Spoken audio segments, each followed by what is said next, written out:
روز 9 مارس سال 2023 همگی یک روز بعد عید زنان و مادران در سگمنت توجیهی شبکه‌های اجتماعی ویدیوی نشر شد که در آن لحظه مجبوراً به یک ماشین تمغه لادا پریورا رقم قید دولتیش 0060 OO01 بار کردن یک دختر جوان ثبت شده بود.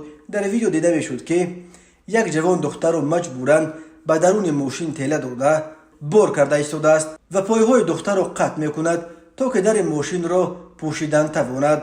نواربردار همچنین در ثبت نشان داد که حادثه در نزد کالج طبی جمهوریوی در شهر دوشنبه رخ داده است. ریاست کارهای داخلی شهر دوشنبه شام 9 مارس خبر داد که با گذشت همگی 2 ساعت به کارمندان ملیسای پایتخت میسر شد که در نتیجه گذراندن یک قطار چاره‌بینی‌های فوری و جستجویی جوان در نوار انعکاس یافته را معین و دستگیر نموده به مقامات میلیسا دسترس کنند.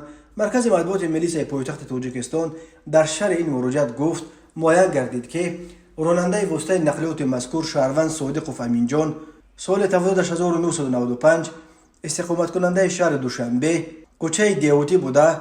آن جوان دختری که در نوار انعکاس یافته است همسرش می باشد. ضمن پرسش معین کرده شد که نام برده سانه 9 مارس تخمیناً ساعت‌های 16:00 هنگامی در کوچه کمانگران نزدیک کالج طبی جمهوریوی قرار داشتند با سبب‌های ناچیز با همسرش مناقشه نموده ترتیبات جمعیتی را دغلانه ویران کرده است. وابسته به حالت مذکور نسبت به دستگیر شده صادق امینجان مواد ضروری ترتیب داده شده برای قبول قرار قانونی به دادگاه نویه سینا ارسال کرده شده است.